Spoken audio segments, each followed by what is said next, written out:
Vamos abrir em Mateus capítulo 20.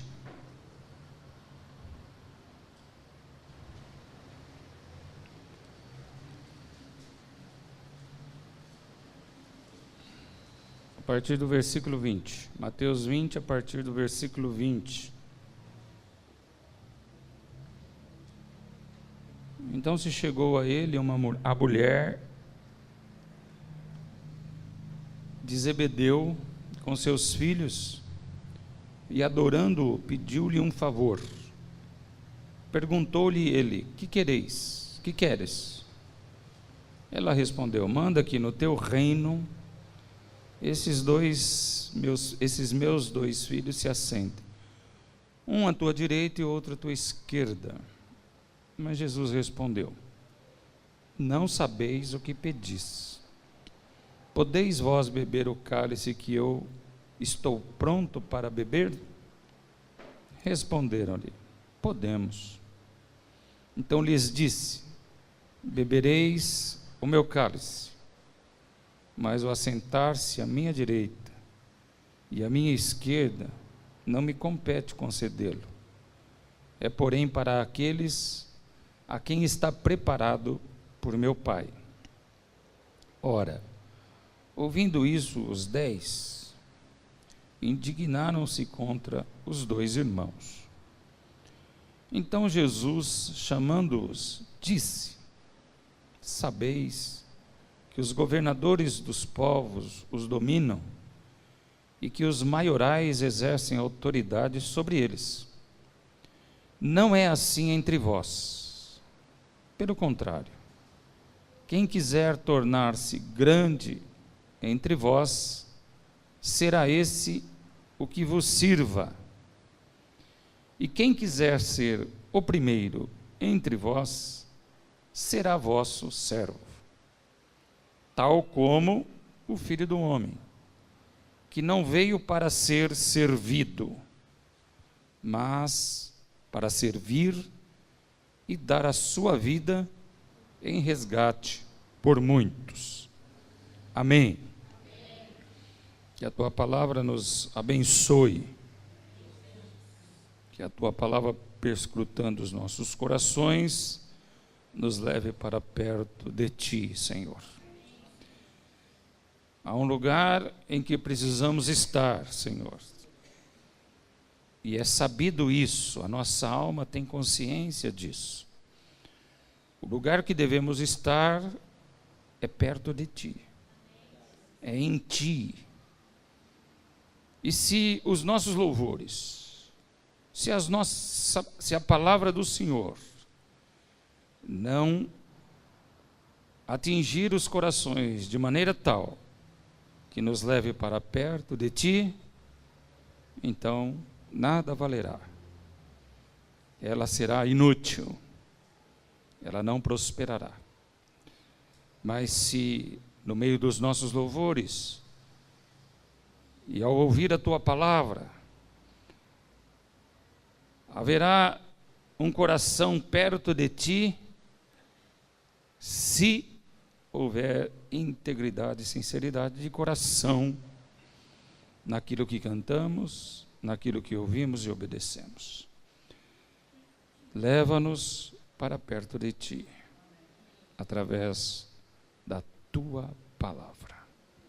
No nome de Jesus. Amém.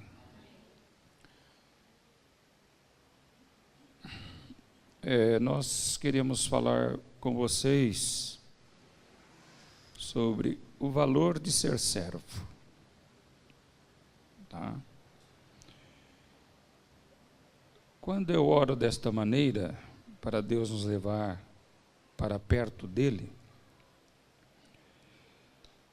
há uma grande razão para isso. Todas as vezes que nós nos aproximamos mais de Deus, há um sentimento que Ele enxerta nos nossos corações, que é a verdade de ser servo, de você compartilhar a história de Deus. Isso é ser servo, é compartilhar o reino, é compartilhar a palavra, é compartilhar a salvação através de um ministério que Deus lhe concedeu, que Deus entregou na sua mão. O livro de Marcos, ele apresenta Jesus como um servo, o servo de todos os servos, aquele que nunca mediu esforços para estender a mão, para entender os desiludidos, alcançar os enfermos, despertar os duvidosos. Jesus tinha uma maestria muito grande nesse ministério de ser servo. Ele, o maior de todos, o grande diácono da nossa vida.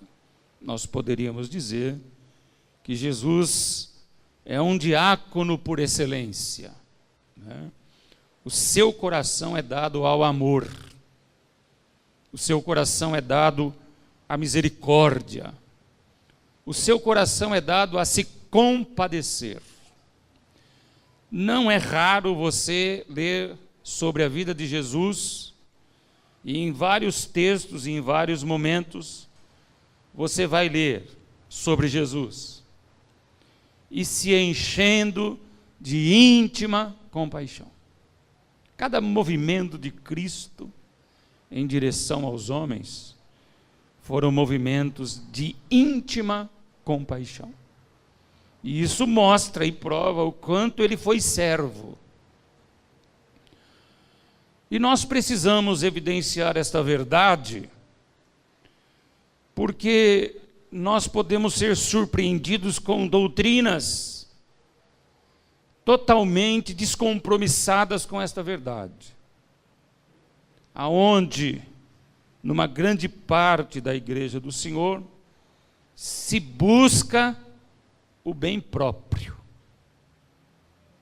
o bem da sua alma, o bem do seu próprio coração. Eu busco a minha vitória, eu busco a cura da minha enfermidade, eu busco os objetivos finais dos meus sonhos. Então nós vivemos o evangelho do eu, tudo para mim. Eu preciso ser abençoado, eu preciso ser tocado, eu preciso conquistar, eu. E esse tipo de ação tem tornado o homem cada vez mais egoísta, cada vez mais distante dos anseios do coração de Deus. As pessoas estão morrendo ao lado dos homens, e os homens não conseguem perceber essa morte, porque nós estamos preocupados em nos dar bem, seja em qualquer área da nossa vida. O que importa é que eu me dê bem. As pessoas, cada um viva a sua vida. Você imagina só se Jesus vivesse desta forma. Você imagina só se o diácono Jesus, o servo Jesus, vivesse desta forma como centenas e milhares de pessoas vivem. Quem poderia ouvir os sussurros do mundo? Os gritos de pavor que saem de dentro do coração das pessoas, desesperadas pelas ruas, pelas avenidas, uma grande quantidade delas buscando a própria morte. Então, o ministério de ser servo é o ministério que todos nós devemos ter. Antes de sermos pastores, evangelistas, diáconos, ou ter qualquer tipo de título sobre nós dentro da igreja, nós precisamos aprender a ser servo. Um pastor que é servo, um diácono que é servo, um evangelista que é servo, um dirigente de louvor que é servo, um vocal do louvor que é servo, um instrumentista do louvor que é servo, ou uma pessoa que ministra sobre as crianças que é servo. Aí você diz, mas tudo isso, e em tudo isso eu não estou sendo servo? Sim, mas não na plenitude da palavra. E nós vamos entender isso agora, olhando para a vida de Cristo, como Cristo foi servo. E interessante que ele mesmo, não é, quis se denominar servo. Ele partiu dele o ser servo. Ele também não é pastor, e nós conhecemos Cristo como pastor, mas aqui no texto ele é o pastor que serve. É o pastor que se envolve com pessoas. O pastor que vive sobre o sofrimento e percebendo o sofrimento alheio. Não propriamente os seus, mas das pessoas que estão ao seu redor. Ele diz, olha, o Filho do Homem não veio para ser servido, mas para servir e dar a sua vida em resgate de muitos. E tudo isso começou com a mulher de Zebedeu, que se apresentou diante do Senhor com seus filhos. Embora ela estivesse adorando o Senhor, ela pediu uma coisa extremamente absurda, a coisa do eu, a coisa que eu preciso, que eu quero. Senhor, permita-me que no teu reino, né, diz aqui no versículo 21, né, esses dois meus filhos se assentem, um à tua direita e outro à tua esquerda. Essa mulher, segundo o relato aqui, ela tem quantos filhos? Quantos? Dois filhos. E Jesus diz, não sabeis o que pedis. É assim a história da nossa vida. Quantas vezes nós chegamos diante de Deus com pedidos totalmente descabíveis, totalmente sem propósito nenhum. Os pedidos que assinam o quanto importante é o meu eu, a minha bênção, o meu negócio, as minhas coisas, o meu sonho, o meu ideal. Tudo eu. E a mulher olhou aqui para Jesus e disse, aí Jesus faz uma pergunta para ela, você pode beber do cálice que eu estou a beber? Estou pronto para beber? Que cálice que é esse, irmão? Quando Jesus ora, né, sobre aquela célebre oração que ele fala sobre a vontade dele, a vontade de Deus, o que ele fala para Deus? Afasta de mim este cálice. Qual era o cálice? A morte que estava por vir, não é? E ela, cheia de orgulho santo, diz, podemos. Aí Jesus diz, bebereis o meu cálice. O que significa isso? Que se você continuar comigo, você vai entender o que é a cruz, e você vai morrer para você mesmo. Você não vai olhar mais para o que o mundo pode te oferecer, mas o que você pode oferecer para o mundo. Nós precisamos ver o contexto do texto. Você poderá, você tem condições para isso, mas olha, assentar-se à direita ou à esquerda do Pai, a mim compete ao meu Pai. Só Ele tem este poder. Ora, ouvindo isto, os 10 indignaram-se contra os dois irmãos. Vou fazer a pergunta de novo. Quantos filhos tinha essa mulher?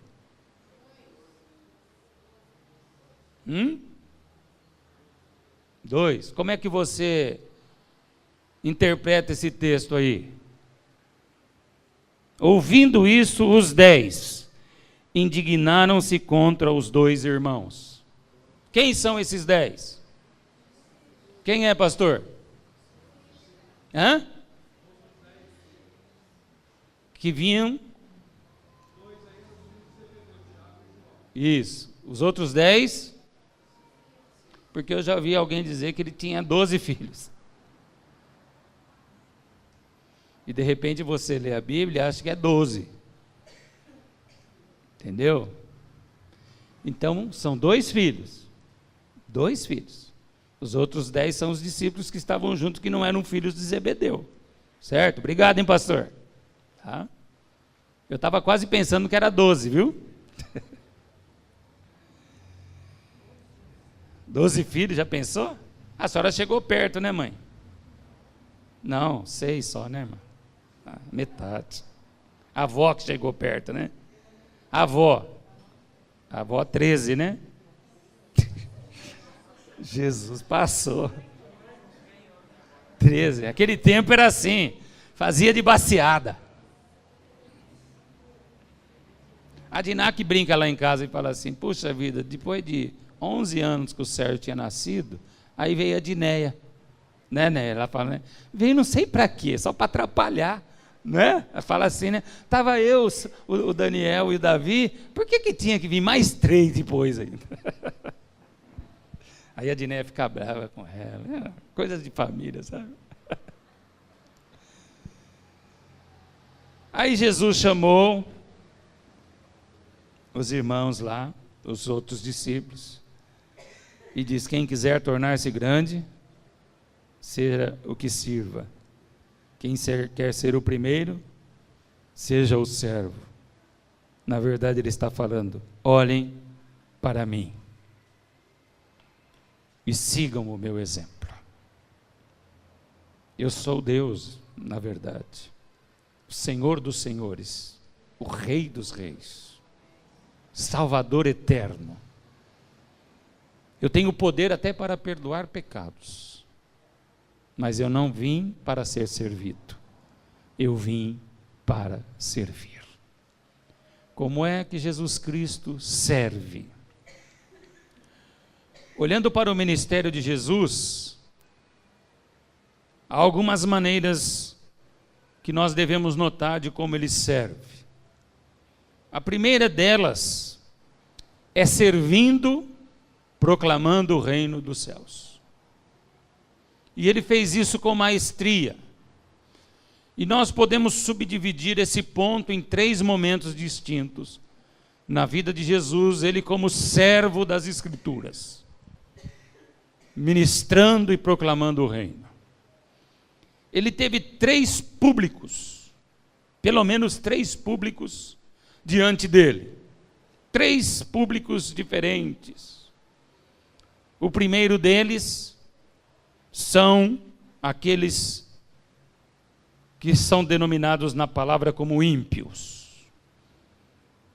Aqueles que precisavam receber a palavra do Evangelho e através da palavra do Evangelho serem salvos. Então não era raro Jesus dizer, né? Porque Deus amou o mundo de tal maneira que deu o seu Filho unigênito para que todo aquele que nele crer não pereça, mas tenha vida eterna. Uma outra maneira de Jesus falar com esse público era dizer: eu sou a ressurreição e a vida. Aquele que está morto, se crer em mim ainda, viverá. Eu sou o caminho, a verdade e a vida. E ninguém vai ao Pai se não for por mim.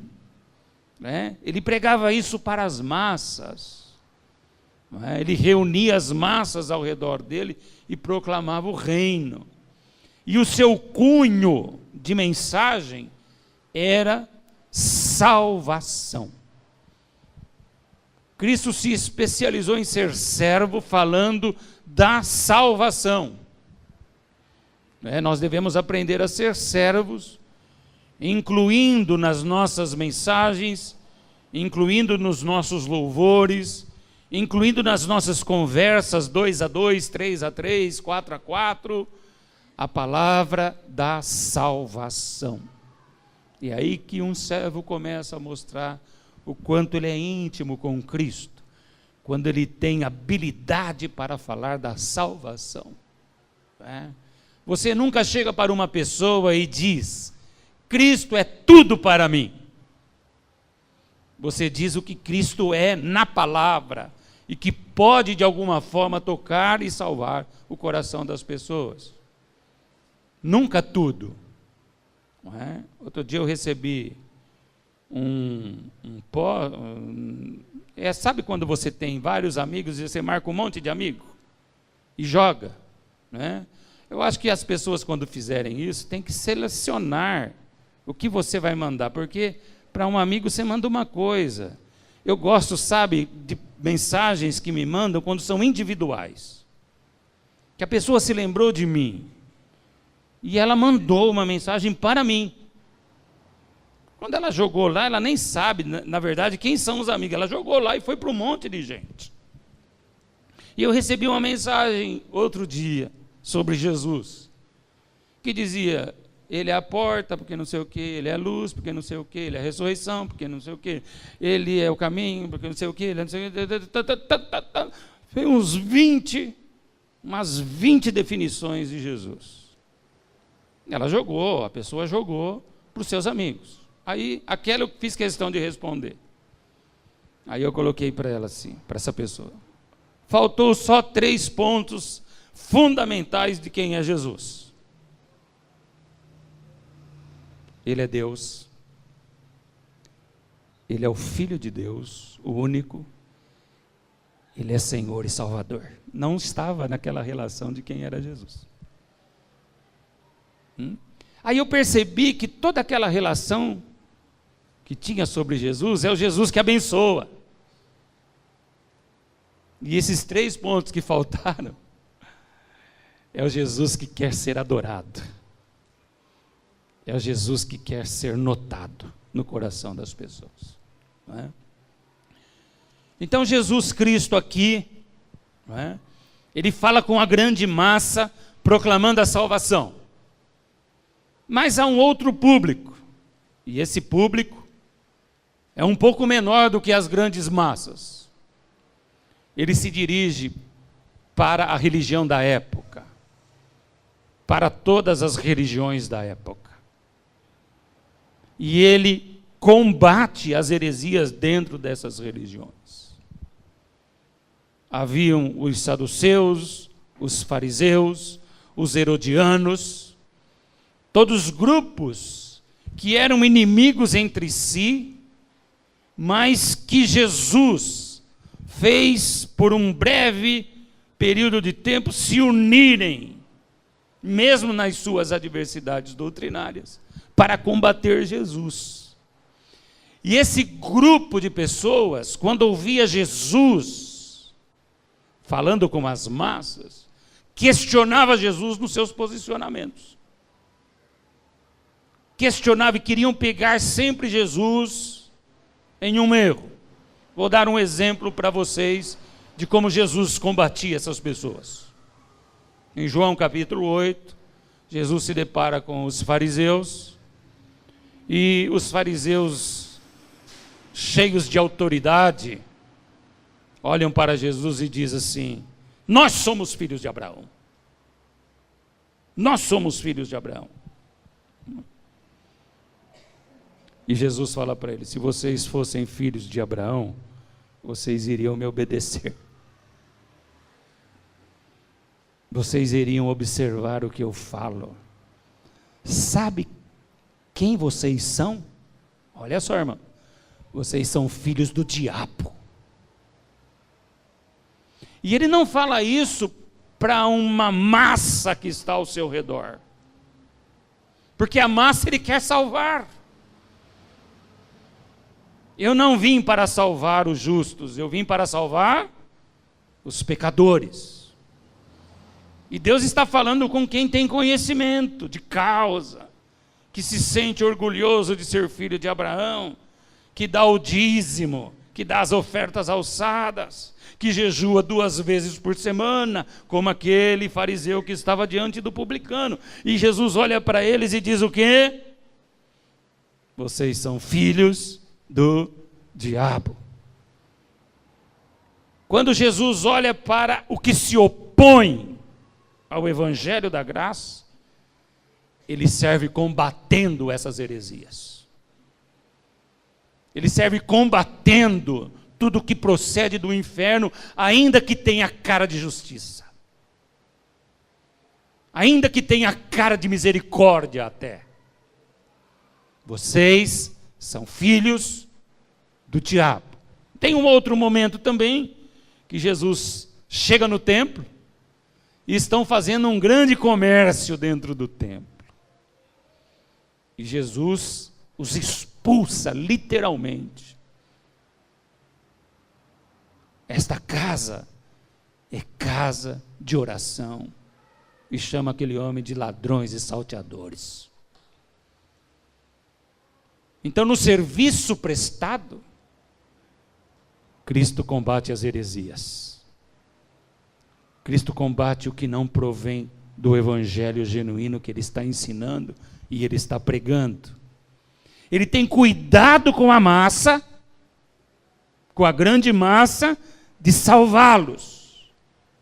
Mas se alguém dentro das religiões se voltarem contra ele, ele exerce autoridade para exortar e para dizer: vocês estão errados. E interessante que quando ele diz para esse público de fariseus, herodianos, de escribas, de saduceus, além de falar que eles eram filhos do diabo, ele diz assim: porque o diabo é mentiroso e ele mente desde o princípio. O que vocês na verdade são os mentirosos. Se um dia eu entrar numa igreja que prega mentiras, pode ser quem foi, eu saio na mesma hora. Eu não quero ter o meu coração disposto a ser enganado por um evangelho corrupto e vulnerável. Jesus, como servo, combatia as religiões da época. E havia um outro, terceiro grupo que Jesus ensinava servindo. O grupo bem menor, que era o grupo dos seus discípulos. Para a massa, salvação. Para as religiões combatentes, firmeza, autoridade e repreensão. E para os discípulos, exortação e ensino. Jesus servia este público ensinando. Por que que Jesus serve ensinando? Por quê? Porque aqueles discípulos iriam continuar a sua obra. Ele iria ser assunto ao céu, e quem ficaria no lugar de Jesus seriam os seus discípulos. E ele ensinava os discípulos. Ele ensinava sobre o reino, ele ensinava a respeito das pessoas. Olha Jesus ensinando aqui. Olha Jesus discipulando. Isso aqui é um verdadeiro discipulado, irmãos. Isso aqui é discipulado. Então, aquele que serve, se você for ver tantas coisas que Jesus fez pelos discípulos, nesta coisa de ensinar, Jesus chegou a levar os discípulos para o monte e se transfigurar diante deles, como que dizendo: veja o que vos espera no futuro, veja como vocês me verão na eternidade. Isso ele não fez com a religião combatente e não com as grandes massas, mas fez com os discípulos. E eu vejo os discípulos aqui representando, nesse serviço de Cristo, a sua igreja, quando se reúne aos seus pés para aprender como se portar, como viver, através de consolo, através de edificação, através de exortação. Cristo trabalha a sua igreja. Esse é um serviço.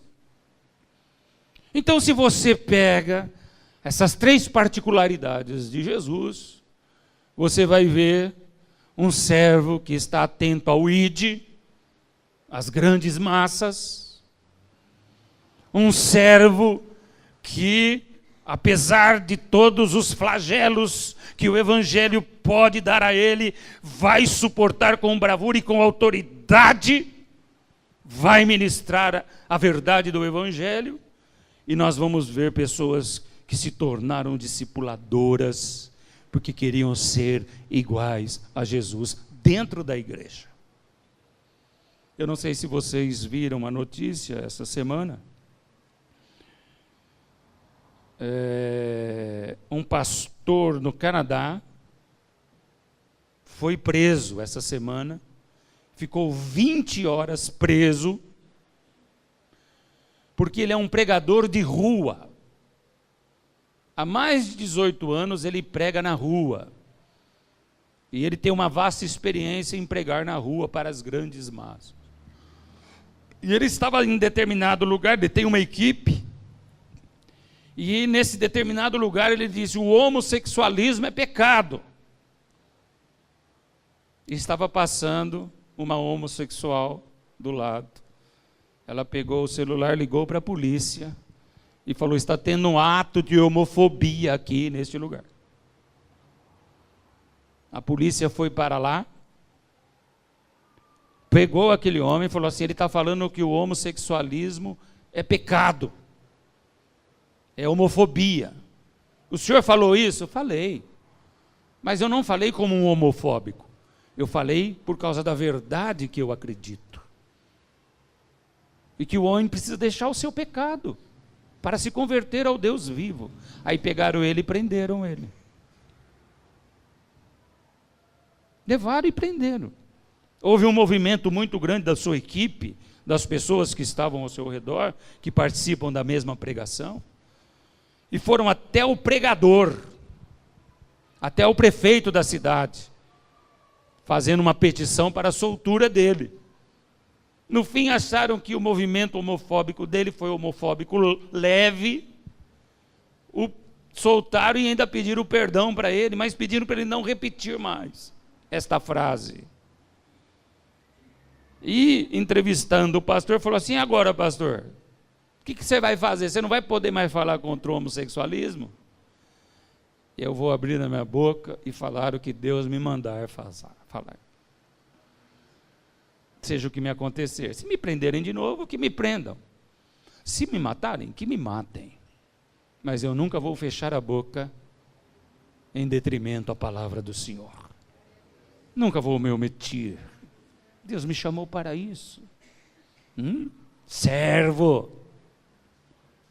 Esse é servo, que não se intimida com as pressões da sociedade, que não se intimida com a filosofia do homem. Esse é servo, que se levanta e combate a corrupção, seja ela de ordem moral ou qualquer outra. E você pensa que esses tempos estão longe de nós? Eles estão muito mais perto do que você possa perceber ou imaginar, porque logo nós teremos que dar testemunho da nossa fé. E algum amigo teu homossexual vai te perguntar: você acha que é pecado? O que você vai dizer? E talvez o outro que esteja com ele, que não é seu amigo, te denuncie.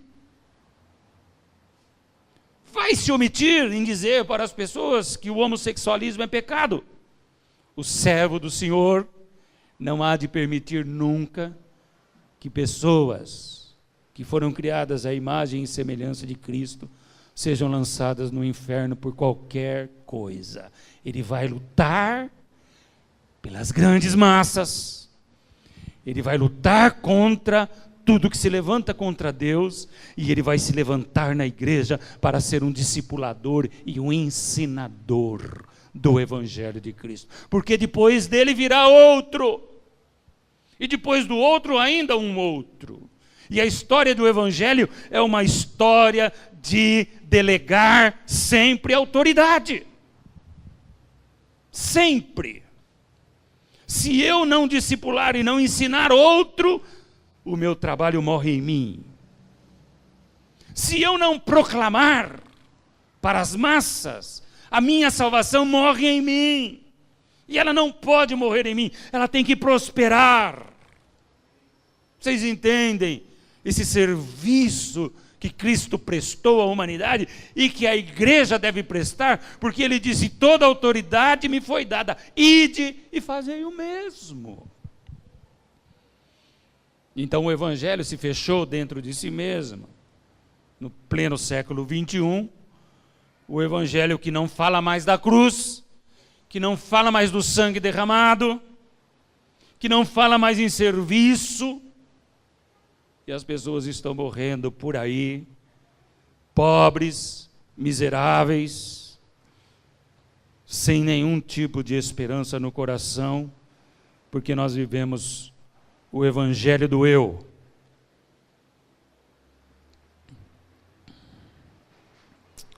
Aleluia. Segundo ponto que eu queria trabalhar com vocês sobre o serviço de Jesus está no que eu falei logo no começo, da íntima compaixão pelos que sofrem. Íntima compaixão pelos que sofrem. Não havia ninguém que estivesse sofrendo que Jesus Cristo não se alterasse. O seu coração convulsionava dentro dele. E na maior parte dos seus milagres, ele é que se aproximou das pessoas para realizar os milagres. Logicamente que as multidões corriam ao seu encontro, porque faz um milagre aqui, outro milagre ali, outro milagre acolá. Então, aonde tem milagre, há muita gente. Mas Jesus também serviu fazendo milagres, curando enfermos, arrancando dores, ressuscitando mortos. Jesus foi maestro nisso, tremendamente perfeito. E cada milagre, cada cura, cada ação de Jesus em direção ao ser humano, havia sempre um discipulado a ser aprendido. Deus nunca fez milagres por fazer. Ele nunca fez milagre para se engrandecer e ser dito: esse é o Deus que esperávamos. A cada milagre ele dizia para a pessoa: não fale isso para ninguém. Ou então vai lá e fala na tua casa o que o Senhor Deus te fez. Parece que as ordens foram mudadas no século 21. Se você recebe um milagre, aonde foi, irmão? Conta bem isso aí, irmão. Como é que você conseguiu isso, irmão? Foi lá, foi com o homem tal, foi com a igreja tal, aí vai todo mundo para lá. E nós vivemos de igrejas de momentos. Quem está na moda é a igreja tal. Depois passa a moda da igreja tal, vem uma outra igreja. Ah, essa agora que está na moda. Mas Deus era pontual nos seus milagres. Era pontual na cura das pessoas. Vocês se lembram dos 10 leprosos? 10 de uma vez vieram. Quantos ele curou? 10. O homem era cego de nascença. Ele curou. Ele não tinha fé nenhuma, mas ele curou. E vocês viram o processo da cura do homem, do cego de nascença? Quem já leu aqui a história do cego de nascença? Levanta a mão. Que coisa fantástica, Jesus trabalhando com aquele rapaz. Que coisa fantástica. É uma coisa assim que você deve parar e meditar e ver como Jesus é bom até nos milagres que ele fazia. Mas cada milagre de Jesus havia uma intenção de salvação. Aí que se evidencia a íntima compaixão. Não apenas a cura do corpo, mas a cura da própria alma de quem estava diante dele. Não comumente a gente sempre ouvia Jesus dizer: vai, a tua fé te salvou. Poderia fazer os piores pecados. Vai, a tua fé te salvou. Não peques mais. Milagres que o homem, Jesus, fazia para amenizar o sofrimento das pessoas. Só que esses milagres, eles tinham por detrás dele 40 dias de jejum e oração, irmãos. Não foi assim que começou o ministério dele, Alex? Antes de qualquer operação de graça, antes de qualquer operação de maravilhas, 40 dias de jejum e oração. Nós vivemos uma igreja que não jejua mais. Nós vivemos uma igreja que não busca mais o Senhor em jejum e oração. Então, muitos dos milagres precisam ser forjados. Muitos dos milagres precisam ser ensaiados. As pessoas se levantavam, andavam, e o nome do Senhor Jesus era glorificado. Havia também as operações de maravilhas. O que é uma operação de maravilha na vida de Jesus? Andou sobre as águas, não é uma operação de maravilha? Havia operação de maravilhas. Pedro lança de novo a rede. Senhor, mas lançamos 3 vezes e não pegamos nada. Na minha palavra lança. E lançou a rede. E quantos peixes vieram? Não tem nem quantidade. A rede quase estourava de tanto peixe. Operação de maravilha. Dai a César o que é de César e a Deus o que é de Deus. Vai lá, você vai achar um peixe lá. E o peixe que você pegar vai ter uma moeda. Operação de maravilha.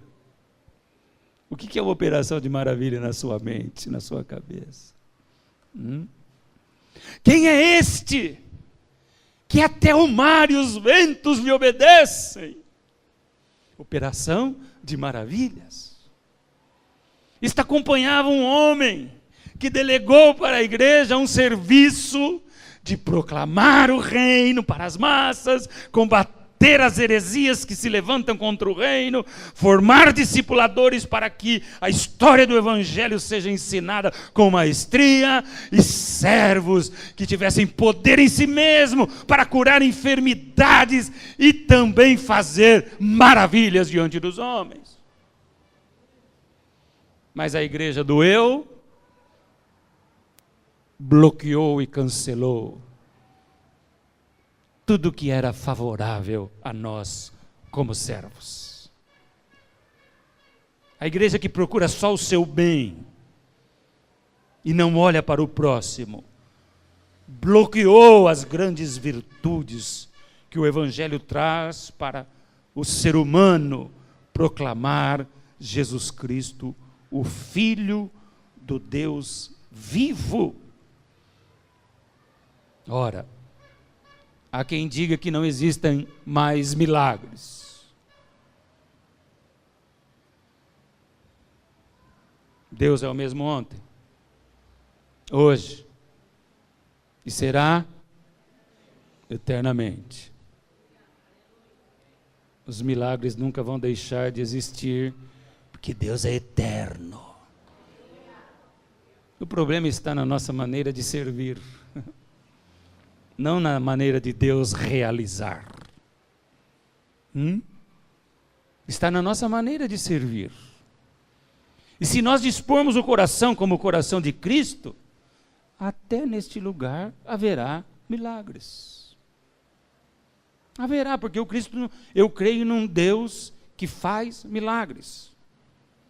A diferença minha de pensamento em relação a milagres é que Deus fazendo milagre, eu não cobro nada. De graça recebestes, de graça dai. Todo milagre é bem-vindo, mas eu não vou tirar proveito disso para mim.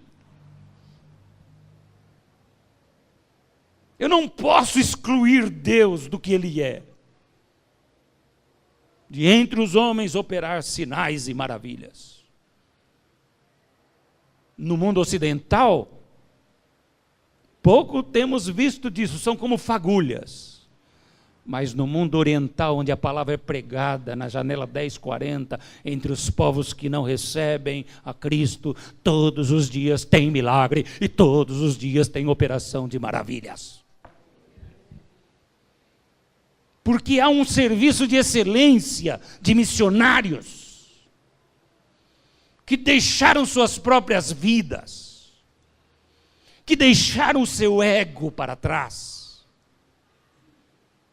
que não quiseram mais pregar o eu, mas Cristo, Cristo, Cristo. Então o milagre acontece, a operação de maravilha acontece. Você imagina só Deus se encontrando com a minha irmã Dilene, que aos 6 meses teve a sua primeira convulsão.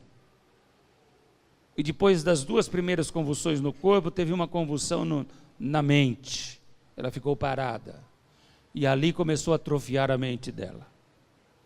Eu me lembro como se fosse hoje o desespero da minha mãe. Nós não sabíamos como lidar, eu tinha 12 anos de idade. 13 anos. Nós não sabíamos lidar com aquele problema. Na primeira convulsão ela não morreu porque Deus efetuou um milagre. Porque nós não sabíamos como agir. Só quando foi para o médico falou, dá para outra vez que der, enrola um pano e põe na boca dela para entrar ar. Não foi, mãe? Para ela não morrer asfixiada. Na primeira convulsão que ela teve, não morreu asfixiada, porque Deus operou um milagre nela. Como que não existe milagre? Os médicos desenganaram a minha irmã. Levamos ela para São Paulo. E lá em São Paulo o médico falou, é só esperar ela morrer.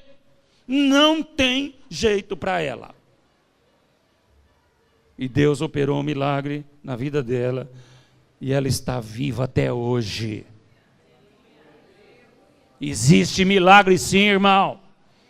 Mas nós não saímos fazendo folclore com isso pelas ruas. E não abrimos uma igreja mediante um milagre desse. Nós continuamos a confiar em Deus. O que seria uma grande operação de maravilha na vida da Dilene? Que ela fosse curada do seu retardo mental. Não é? Cristo tem poder para isso? E por que ela nunca é curada? Existe, lógico, os propósitos de Deus para a vida de qualquer pessoa. Mas por que ela não é curada? Porque a igreja perdeu a sensibilidade de servir. Como tem que servir. Servir exige de nós grande renúncia.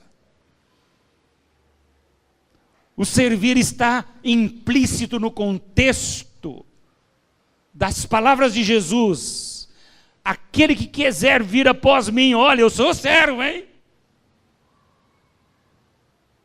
Negue-se a si mesmo, toma cada dia a sua cruz e siga-me. O princípio regente da cura, da operação de milagre, de estender a mão para o necessitado e atender os seus sofrimentos, é renunciar a si mesmo. A cada dia é um aprendizado do dia a dia em Cristo.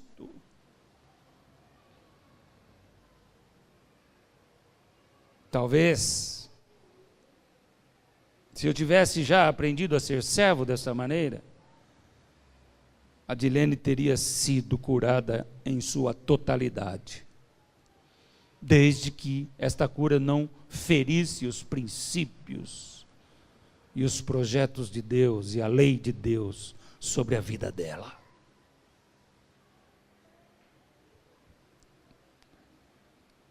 Então, a gente olha para a grande massa dentro das igrejas evangélicas. Quem é salvo é servo? E quem é servo é salvo?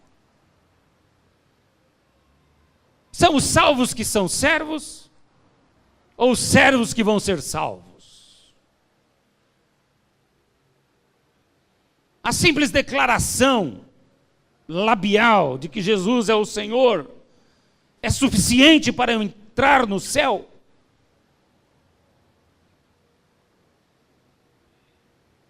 O fato de nós estarmos na igreja e cantarmos e louvarmos, e eu até pregar, é um sinal na minha vida e na tua vida de que nós somos salvos e servos. O salvo é servo, irmão. O salvo é servo. Não há como um salvo em Cristo não ser servo. Não há. Possivelmente estamos diante de uma grande massa falida de crentes do século 21, pelo simples fato de não servir. Há um momento em Israel, e eu estava lendo hoje de manhã, de Jeremias. Jeremias, ele é um baita de um profeta, né, irmãos? Ele tem um combate muito grande, não por causa dos inimigos exteriores, mas pelos inimigos interiores, que estão dentro da igreja, no povo. Porque o povo está numa depravação total, e os profetas estão dizendo para o povo: haverá paz, e Deus nos visitará com glória. E ele, o único profeta, ele sim o único, tem a ousadia para levantar e dizer: todos estão mentindo, não haverá paz, haverá cativeiro. Haverá mão de Deus pesando sobre o povo, por causa do seu pecado. Então, de repente, ele começa a ser perseguido pelos próprios israelitas, pela própria religião dominante. Porque a religião dominante não quer ouvir que Deus condena o pecado. Não há mais espaço. Esse negócio de pecado já vem lá de longe, de não reconhecer pecados, de achar que tudo é certo, tudo é normal. Aí com palavras bonitas, palavras bem colocadas. E Deus diz para Jeremias: esse povo se afastou de uma tal forma de mim, que eu não quero nem ver. Eu não quero vê-los. Seus cultos, suas festas, seus sacrifícios me enojam, disse o Senhor Altíssimo.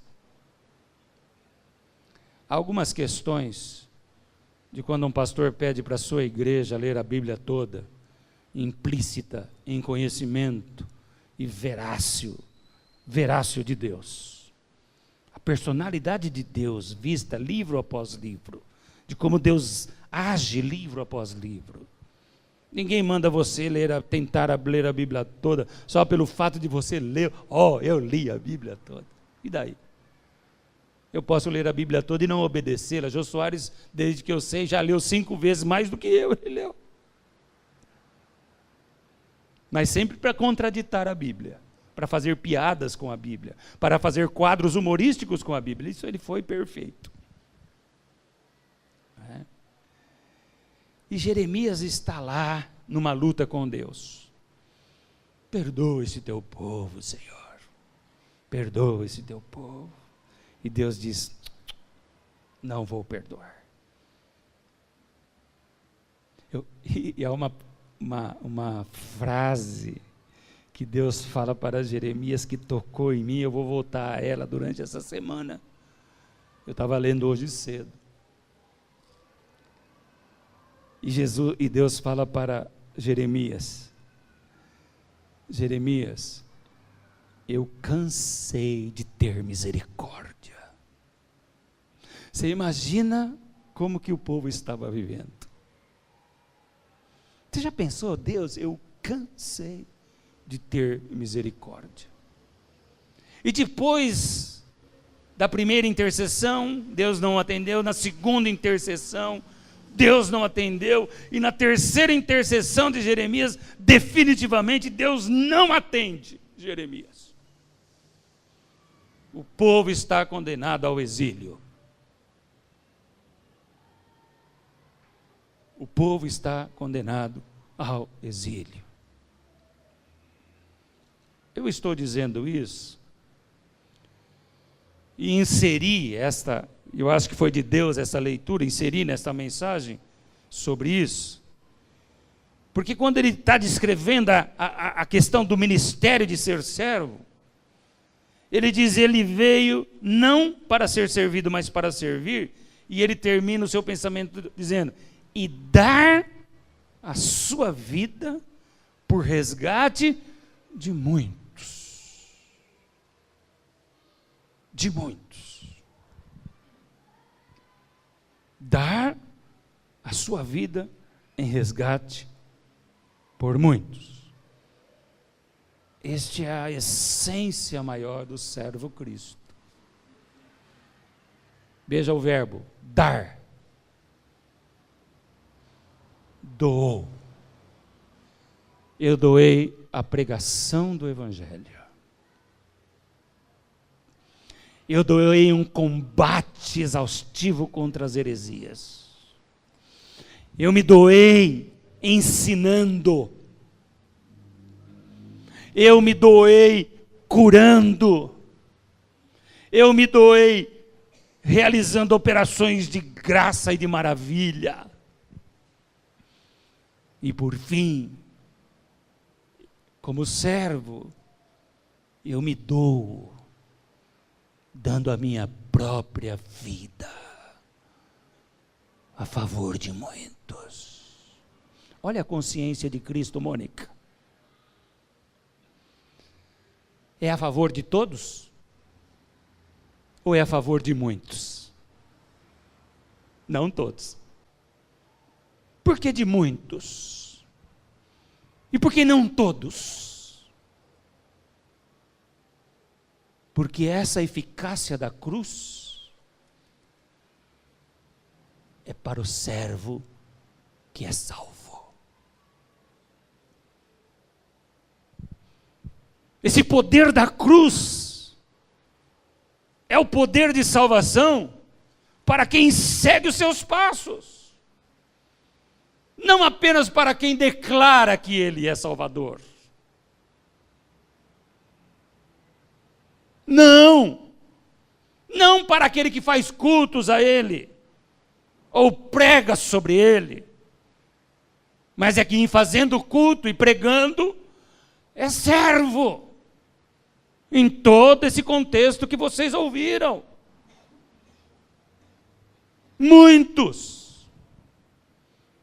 não são servos, pensam que são, mas não são. Mas há nessa linha aqui de texto, essa coisa do servo de Cristo, Cristo sendo servo,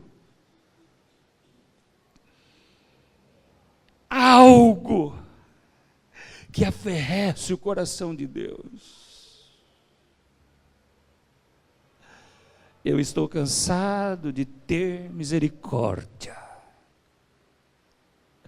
mas pelo meu filho, que deu a sua vida em resgate de muito, eu continuarei tendo misericórdia. Eu continuarei lutando por vós. Eu continuarei esperando até que todo o meu povo, entrando a mim, à minha presença, inspirado pelo poder do Espírito Santo, centrado no primeiro amor, volte a servir. Cansado estou de ter misericórdia, mas a cruz está lá, e eu respeito o que meu filho fez, e eu espero até que todos os meus planos sejam concretizados. Quando luto com vocês, para vocês buscarem a Deus em oração, quando luto com vocês para vocês fazerem seus devocionais, quando luto com vocês para vocês fazerem suas visitas fraternais, faço apenas para ensinar a igreja a ser servo. E se alguém entrar aqui, é isso que me importa. Se alguém aqui entrar neste lugar e tiver uma noção do quanto servimos a Deus, este será o meu legado. Se alguém um dia me disser, pastor Daniel, eu louvo a Deus pelo seu ministério, porque você teve a paciência de conscientizar a tua igreja a servir.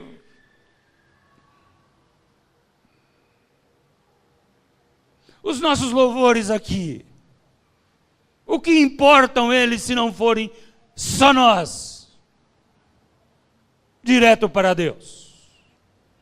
Alguém no mundo vai escutar os nossos louvores aqui dentro, se nós não os trouxermos? Ninguém. As pregações que faço aqui, alguém no mundo irá escutá-las? Somente aqui, a não ser alguns outros pela internet. Ser servo é muito mais do que se amontoar em cadeiras nos domingos de manhã ou à noite e dizer que ama Jesus e glorifica Jesus, e simplesmente não faz mais nada por ele, não anuncia para as massas, não enfrenta a religião operante contra o evangelho, não discipula, não é discipulador, resiste ao discipulado, as suas mãos não abençoam, não curam, não fazem operações de graça e de maravilha. A síntese do nosso ministério serviçal de Cristo está em Romanos capítulo 12. Rogo-vos, pois, pela misericórdia ou compaixão de Deus, que apresentei os vossos em vivo.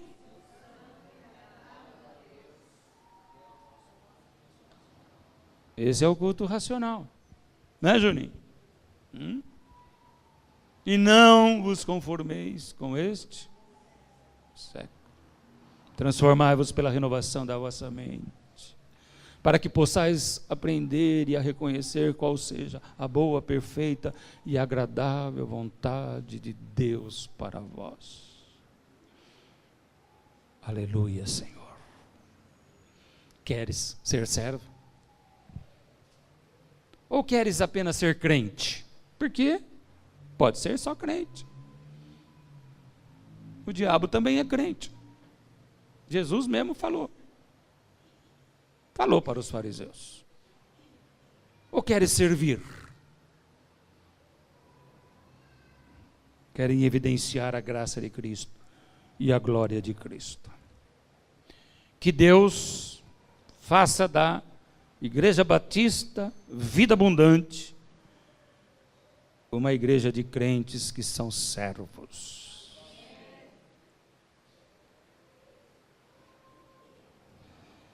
A tua palavra, Senhor, ela é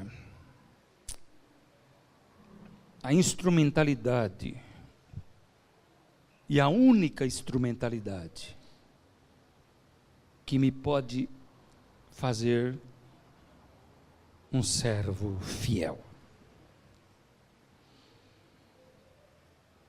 Haveríamos ainda de falar do servo fiel e do servo infiel, mas não temos tempo, Senhor, para isso. Mas a tua palavra é a instrumentalidade de me fazer um mordomo fiel, de gerir as coisas que o Senhor colocou na minha mão e reverter tudo para a glória do Senhor. Porque aqui nesse contexto de igreja e de servos, o que importa é que cada detalhe da minha vida suba com aroma suave às tuas narinas, glorificando o seu nome. Se qualquer coisa que saia de mim, seja ela espiritual ou não, que não glorifique o teu nome, que não saia, Senhor. Que não saia. Mas na qualidade de servo, eu clamo a Ti nesta manhã. Faça de cada um de nós servos benditos do Altíssimo. Que a cada ação, que a cada estender de mão, que a cada palavra, que a cada movimento, suba com aroma suave as tuas narinas. O servo sempre glorifica o nome do Senhor. Não é ele glorificado, mas o nome de Jesus glorificado. E é essa bênção que eu peço para a tua igreja nesses últimos dias, ó Deus. Combatendo o evangelho do eu e mergulhando cada vez mais intensamente no evangelho de Cristo Jesus, que deu a sua vida por resgate de muitos. Que Deus nos abençoe. Que Deus estenda a sua mão sobre nós e nos conceda a sua paz. Que Ele tenha misericórdia de nós. Que a graça do nosso Senhor e Salvador Jesus Cristo, que o amor de Deus o Pai e as consolações do Espírito Santo estejam com todos vós agora e para sempre. E a igreja diz amém. Amém. Glória a Deus. Vai na tua força, meu irmão, e seja vitorioso durante essa semana, em nome de Jesus.